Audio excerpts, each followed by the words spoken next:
kids who worked really hard to put this thing together. And we are taping, and the camera's going to pick up a lot of the background noise. So if you can hold it as still as you possibly can and not speak, we really, really appreciate it because they're wanting to see their own performances. So, Lee? The play you are about to see is known as the Trysting Place. It was written by a man named Booth Tarkin. It tells the story of the Briggs family, Mrs. Briggs and her children, Lancelot and Jessie. When they all try to conceal their secret meetings or trysts with their lovers in a big country hotel, comic catastrophe ensues. So just sit back and relax and enjoy the play.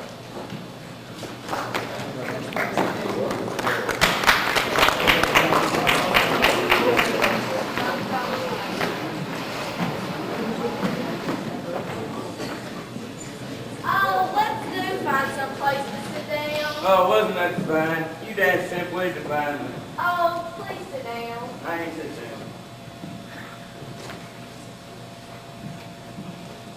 This is a lovely place where no one is at all. It's the only quiet place in the hotel where you never see more than 2 people at a time. That's why I wanted to walk this way, because it's kind of off like this. Why, you and I are here. Yes, but no one else is. This is the same as practically being alone, practically. Alone? Why, there are at least 300 people in this hotel. Yes, but they're all either outdoors dancing or having tea right now. It's practically the same as being alone. Yes, I've noticed that it was a rather secluded spot myself. Don't you want to run and dance one of those nice young things? Them? My goodness, no. Oh, but that isn't normal, is it? I'm not normal. I don't want to be normal. But it would only be natural for you to like those pretty young things, so we'll do run and dance with one of them, won't you please? No, they haven't got any experience of life. What I like in a woman is when she's got about the same experience of life as I do, like you. But at your age. Age hasn't got anything to do with it. The thing that brings a man and a woman together is when they have about the same experience of life. You think that's it, Mr. Briggs? I know it is. I had this feeling the minute I met you. When I was introduced to you, it was right before last in the lobby, right by the third column by the office newsstand at 9:15 in the evening. You did? It came over me before I knew you were. It came over me, and I was kind of drawn to you, Mrs. My name is Mrs. Curtis. You seem to have forgotten it. No, I know it's Mrs. Curtis. It just upsets me to call you Mrs. Curtis. When I was introduced to you, I thought it was Miss Curtis, until I asked the clerk early the next morning. The clerk told you? Yes, I asked him whether he knows if you went in to breakfast yet or not. He said, "Do you mean Mrs. Curtis?" And then I knew you must be married. Well, it can't be helped. I suppose not. Well, anyhow, I had that sort of drawn feeling towards you, the way I get towards a woman who has the same experience of life. But a hotel like this, it's no place to explain feelings like that. You can't when you're dancing the way you want to. And all the other times, you had some old man hanging around you, or else my mother and sister had something they want me to do for them. And this is the first chance I've had. Please go and dance, Mr. Briggs. Think I'd better be? Yes, I do really wish you would. Wouldn't it be a lot more fun than explaining something as you said to me? No, it wouldn't. I wanted to explain how I feel about you so you'll understand. Please go and dance, Mr. Briggs. I think it'd be much better for you. No, it wouldn't. I wanted to explain how I feel about you so you'll understand. It's like this, Mrs. Curtis. I've never thought I'd get to feel this way about somebody that's been married. But it came over me before I knew you were married. Mrs. Curtis, I can't help it. It already came on me before I knew you were a married woman, and I certainly never did think I'd get feeling this way. But I'm not. Not as you mean it. I'm a widow, Mr. Briggs. You're a widow? Yes. What's the matter? Oh, my. What is it? I guess I gotta get used to the idea first. First, I thought you weren't married, and then I was getting used to the idea you were. And now, well, I suppose it's a good deal better you being a widow, though except for... Except for... Oh, I didn't mean except for your husband. I meant on account of the way my mother and sister treats me. They treat me like I'm about 4 years old. They can't seem to realize. And And when I go and tell them you're a widow, You think they'll be interested in hearing it? I haven't even met them. oh, I know, but they've been talking about you quite a good deal. They have. Yes, I started talking to them a little about it last night. They behave like two things. They did. Well,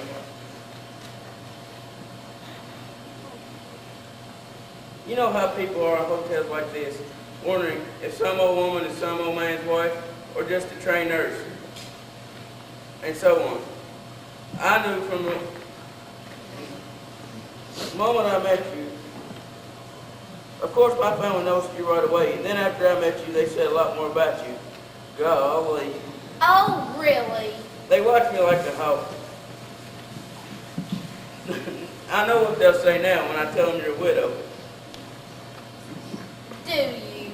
I never thought myself I would ever get to feeling this way about a widow either. Don't you think you better run and dance one of those nice young things? No, I was going to ask you, well, of course, in a technical way, in a strictly technical way, so to speak. I mean, in a strictly technical way. I'm not exactly of age yet. I suppose I'd have to get my mother's consent because she's a widow too. The guy herself appointed my guardian. Besides, the truth is, she's kind of a cold-hearted, bossy kind of woman, and it's going to be hard to get her to see this thing right. To see what right? The way I feel about you, I know it's going to be difficult because I started talking a little about it last night, and they treated me as a mere joke. They did. I told them they didn't know you and they haven't even met you yet, but they just laughed at me, and then they got so technical the way they talked about you. It might be better if they didn't see me with you for a few days. I can't stand the way they talk about you after they see me with you. Oh, really? Well, what I was saying, I can't touch my money until I'm 21, on account of the way my father went and tied up his will. But of course, my mother and sister think a good many will be after me for it. But anyhow, I got the feeling this way, and I know I'll never get over it. So what I wanted to ask you, well, it's just this. I know you're a widow and everything like that, but would you be willing? Well, of course, I don't know how long it's been since you lost your last husband. What? I don't know how long it's been since you. I don't know how you feel about getting married again, even if I didn't have my own difficulties about it. Are you proposing to me, Mr. Briggs? Well, yes.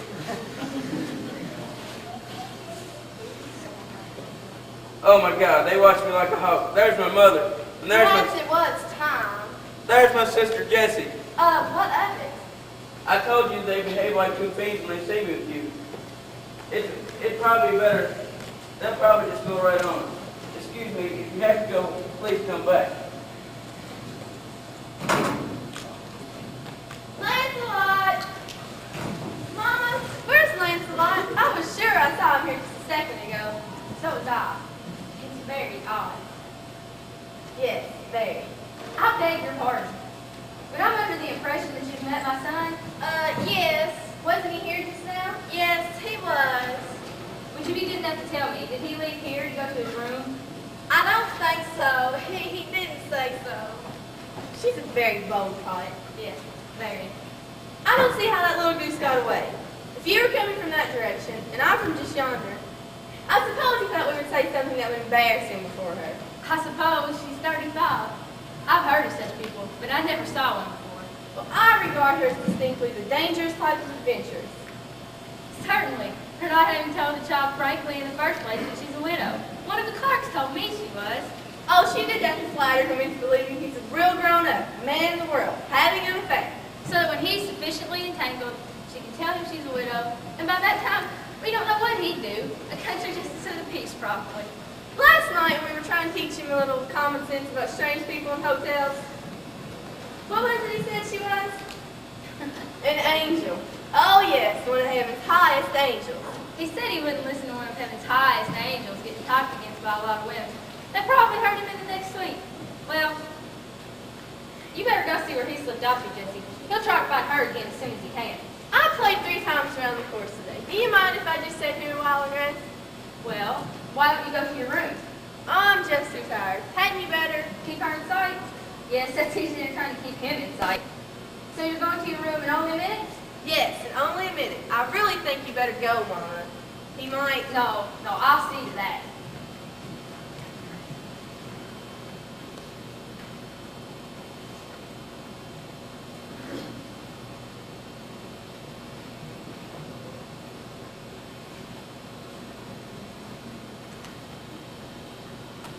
You. You. Is your mother? She's gone. I was afraid maybe we couldn't have this nook to ourselves after all. My absurd little brothers are hanging about that dreadful woman, and I was afraid they wouldn't go away. But Mama scared to go off luckily. And so we're alone? All alone? All alone, Rupert. This is the only place in the hotel we can be by ourselves for a while. That's what I said to me here. And you don't think your mother will be back for a while? No, she won't. She hasn't found out has she? She hasn't the remotest idea, thank heaven. That's one advantage to a big hotel. No one dreams you're within hundreds of miles of this place. Darling, Yes, darling. I can't understand why your mother dislikes me so. Well, I suppose the feeling about you is, she says it's because you're rather poor and I'm not. What makes her think I care about you because you're not? Well, Darling, there's something I wanted to ask you. yes, dearest, what is it? I wanted to ask you, Yes? do you really love me, dearest? Oh, dearest, I do. But you don't think your mother ever changed her mind about me? She never does change her mind. Then what can we do? Darling, there's something I wouldn't say for anything in the world to anybody but you. Yes. I think Mama really knows you're not greedy, but the real reason for her opposition to you is pretty selfish. I think it's because she doesn't want me to marry and go away when we're all alone in the world. But she wouldn't be. Still have the companionship of your young brother. That'd be the same as none. Lancelot has scarcely any sense, you see. I don't see what possible holds. Hush. Who's that hotel? That's Mr. Goldsby. He's some old friend of Mama's that happens to turn up here. Hi, Betty. No, sit still. He doesn't know you.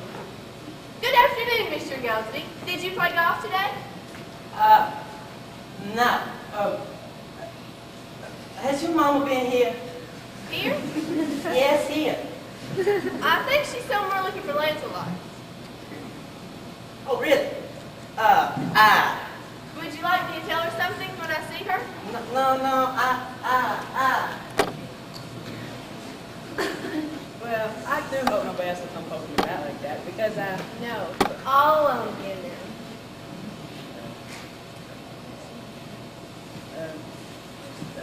Darling, we have such difficulties in managing our interviews. It does seem a precious thing to be near you again. Oh, how it does. If we could only go away together, we could always be like this. Yes, with the world shut out. Why can't we? It's that dreadful woman. I don't know her. She's been trying to entangle Lancelot. He's completely lost the slight intelligence he has. Little ninny. She's old enough to be his mother. I beg your pardon. Did you happen to lose something when you were here with my little brother? Did you happen to see a pair of white gloves? No, there aren't any here. Oh, I may have left them anywhere, of course. Oh, don't bother, please. If I had left anything here, I just wanted to see if it was still. No, there aren't any gloves. Sit down. Oh, no, they don't seem to be. I hardly think my little brother would be back here. My mother went to look for him. Oh, no doubt she found him by this time. Was there anything else? Oh, no. Sorry to have disturbed you. Absolutely brazen. She came back after that idiot boy.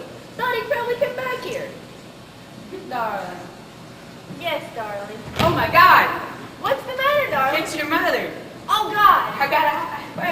She's killing me. Shut up. Back again, Mama? Where's Lancelot? I don't know. I thought you were going straight to your room. Oh, I am. Have you just been sitting here alone? The Mrs. Curtis came back a minute ago looking for the child. Yes, I saw her. Wasn't there anyone else? Oh, yeah. That Mr. Ghosty was here you were very tired for going straight to your room. Oh well, I feel rested now. You should lie down before you dress for dinner. Why don't you do that, Mama? You know how it brightens you up. Brightens me up. Really. Well, I don't mean like a terribly aged person. It's just nowadays a good thing for everybody. Well, I took a nap after lunch. Really, it's time you went. I'll just sit around here a while longer. I'd rather like to sit around and do nothing like this. Yes. But you said you were going, and you have to do things when you say you're going to do them. But why? Why can't I just sit here a while longer if I want to? Because you said you... Oh, what if I did? Haven't I got a right to change my mind? I insist on your lying down half an hour before you dress for dinner. What makes you so obstinate about it? Have you any reason for wishing not to do this simple thing? Is there something you're trying to conceal from me? Certainly not. You haven't any particular reason for staying here and not going to your room as you said you would? No. Then, Oh, I'll go, but I don't understand why you make such a point of it. a point of it? I'm not making a point of it. I don't at all, except your health. My health. What nonsense. Your health is the only thing to consider. You started why don't you go? But what's the hurry? Hurry? None. It's just, as you are going, why don't you go and get it over with? What makes you so strange? Strange? You call your mother strange. It seems to me you're the one who's behaving strangely, Jessie. Are you trying to conceal something from me? No, don't get so upset. I'll go.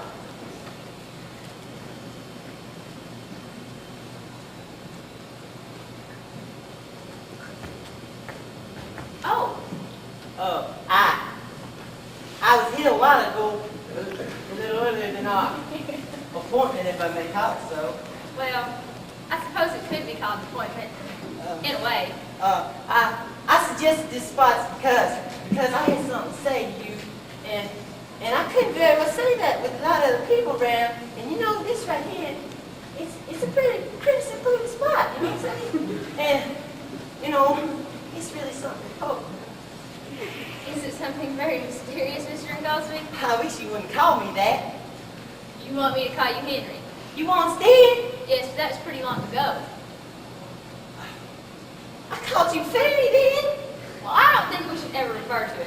When an episode is... Episode? You know, you sit here, Fanny. You know why I stays a bachelor. You do know. No, I had no responsibility for that. Haven't you? When you broke your engagement to me? It was a misunderstanding, Henry. It was not. Now I've kept my peace and silence all these years because of my principles. Now I wouldn't refer to such things with you when you become a married woman, but I can speak now. You deliberately broke off with me. I didn't. You did. You decided Les Briggs was the better man, and you sent me my ring letters without a single word explaining why you did it. Is it fair to attack me with that now? Fair? How dare you speak of fairness to me? You don't know the pressure. The awful pressure my mother brought to bear on me. It was night and day and night, week in, week out. And you never had, for one moment, had the simple bravery, the simple loyalty to the man you've given your word to? I was worn out. No, you didn't care enough for me to. I did. No. Henry, you must listen. Why didn't you say that then? Why didn't? I loved you, Henry. I did. I simply let Mother break my will and break both our lives. What folly? You know you were perfectly happy with Briggs. I don't know how many people told me you were. I did my duty, and I tried to do it cheerfully. But the scar was always there. I don't believe it. It was. The scar was always there. Do you know what my life has been? Well, I heard you became very, very prosperous in real estate. Yes, but what's that to feel a man's life? Look at the difference. You has a chance to be a comfort to you as you approach middle age. I got nothing. Oh, I'm sure you have something. I got nothing, I tell you, nothing. Nothing's in this world to make life worth living. Not a thing on earth. Fanny. Well, Fanny, Fanny. yes, Henry. You said your life was wrecked, though you did what was expected of you, and you did it cheerfully. My idea was with it. Oh, Henry. But, after all, our lives aren't over yet. Oh, no, don't begin to talk that way. Yes, Fanny. Now, as time went on, I took up my works and I tried to do my part in this world. But I never got over you, Fanny. I'm not over you now. Oh, yes you are. No, I still. No. I do. I still. No, you only think you do. Fanny, I care for you. No. Fanny, let's save these years that we had before us. Let's try to make up for that old mistake. What? No, I couldn't think of such a thing. I asked you to marry me, Fanny. What? I asked you to marry me. What good gracious. If I'd known you were going to say anything like this to me when you told me to meet you here this afternoon. Fanny, please. I wouldn't have my children know about this for all the kingdoms on earth. They didn't know till afterwards. Afterwards, after... Now you're not gonna wreck us both again, are you, Fanny? I haven't had time to think. I wouldn't have anyone know that we... Fanny, I want my answer. Please. I wouldn't have anyone know that Please, we... Fanny. No one could know that we... What was that? Oh my God! It was a man's voice. It was right here in the room with us. No, I thought I'd never know who... No, we have no spying on us like this. I ain't spying. This is a public room in a public hotel. Any guess this hotel's got a right to stay here and taste. And if you will, go on talking about your private affairs in a public room. Oh, Well, that's y'all's fault, not mine. I was merely warning not to go any further. Besides, I heard enough of other people's private affairs all afternoon anyhow. let's go. I don't know who you are, sir, but when I see this lady to a place of safety, I intend to know I will be back here. Fine. What in the world's the matter? Why are you all upset? Nothing at all. I was just sitting here with Mr. and Goldsby chatting over old times, and we decided to leave. That's all. Yeah. Mr. Goldsby, will you kindly tell me what you've been saying to my mother to explain Miss herself? Briggs, now I should be unlikely to say anything disrespectful to my old dear friend, your mother. But the truth is, there's an eavesdropping scoundrel concealed in this room, and I... What? No, I'm sure there isn't. Oh, yes, there is. An eavesdropping. Well, that's what I told you. I got help with this. I can stand this. He's over there. No, please don't. Briggs, wait, there he is. Come out there, you scoundrel. Come out to the light down. I didn't do it. Listen to me. Rupert Smith. Young lady. Shame on you. I didn't say a word. What do you mean by terrorizing ladies? I didn't say a word. Then who was it? If you're anxious for more witnesses, I suggest you look behind this plant. What? Oh my God, look at that!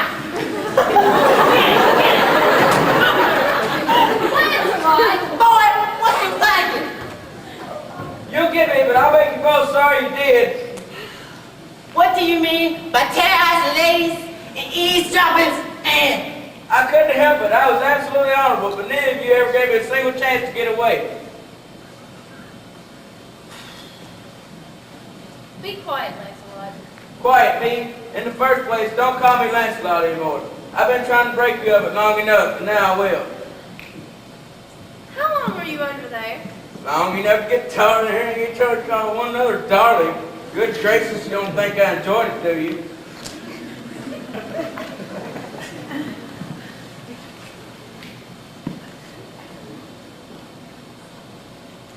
Hush.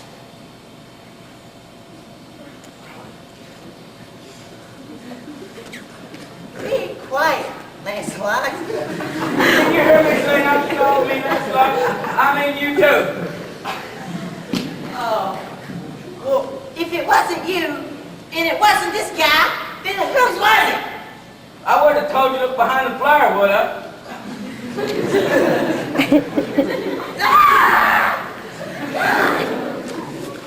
Y'all gonna tear me up.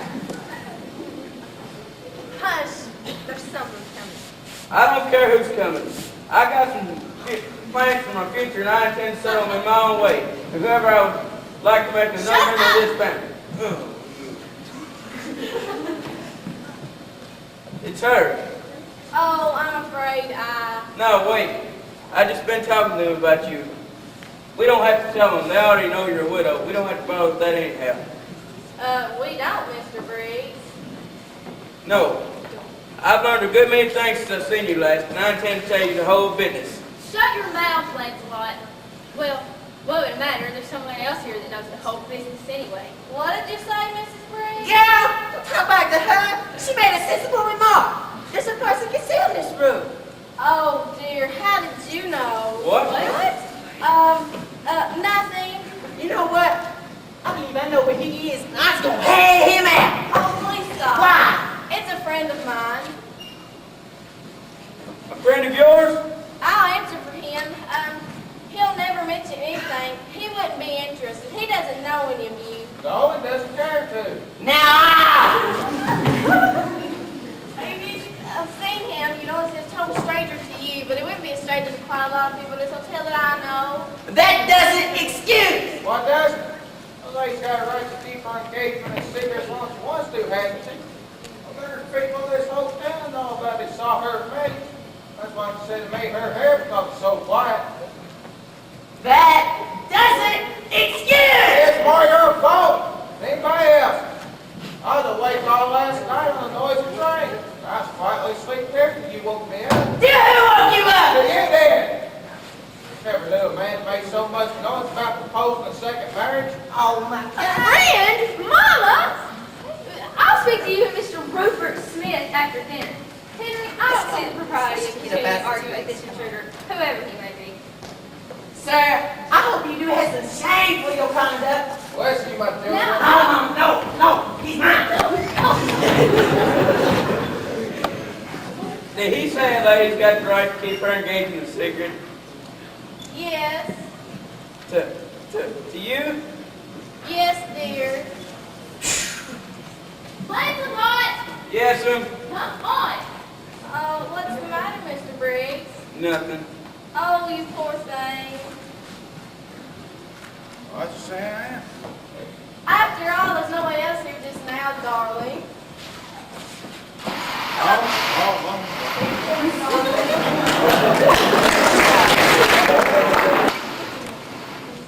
We have Rob Mackett as Mr. Golden. We have Joe Riggs as a mysterious voice. We have Mary Beth McLaughlin as Mrs. Briggs. We have T.T. Gum as Lancelot. We have Ashley Harrington as Mrs. Curtis. We have Darian Harrington as Rupert Smith. And we have True Vice as Jesse. Now, I would also like to call out the understudies who worked just as hard but didn't have a chance to make it on stage. We have Christina Purcell as Mrs. Curtis. Mark Tubbs as Lancelot. Kristen Hobbs as Mrs. Briggs. Kristen Bailey as Jessie. Michael Goodmaster as the Goldsmith. Me as Rupert. And Gene Condon as Mysterious Voice. I'd also like to bring out the committee's did a wonderful job helping us. All right, we have Monica Espinosa, Lori Highlander, Lindsay Palmer, T.T. Gum, Mark Tubb, Emma Bowles, and Cindy Hunt on the stage crew and prop committee. We have Kathy Hamilton, Chelsea Scott, Jenna McDonald, Christina Purcell, Stephanie Baker on the program committee. The lights and sound crew are Kristen Hobbs, Melissa Madison, Dana Plank, Daniela Boone, and Micah Mitchell.